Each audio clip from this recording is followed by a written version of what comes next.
Basically અમારા હિસાબે તો ડેફિનેટલી આ એક્સપેક્ટેડ લાઇન્સ ઉપર હતું, કેમ કે માર્કેટમાં હમણાં 1 નહીં 3 રેટ કટની અનુમાન છે in terms of discounting of prices.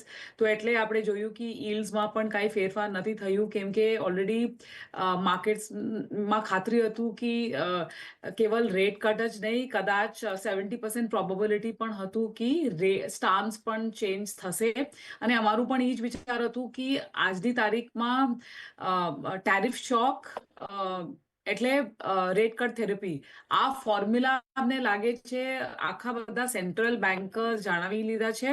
અને એજિલિટી જે આપણે ગરજ છે આજની તારીખમાં, કેમ તમે જોયું કે જીડીપી ગ્રોથ પણ એ લોકો કાપ્યું છે FY 2026 માટે 20 બેસિસ પોઈન્ટનો ઘટાડો જોવા મળ્યું છે. પણ જે ટ્રેન્ડ છે બેસિકલી આ ગ્લોબલ પરિસ્થિતિ આપણે જાણાવી આપીએ છીએ.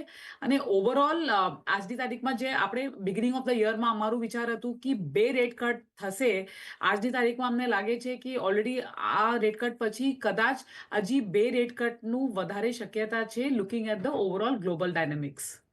અને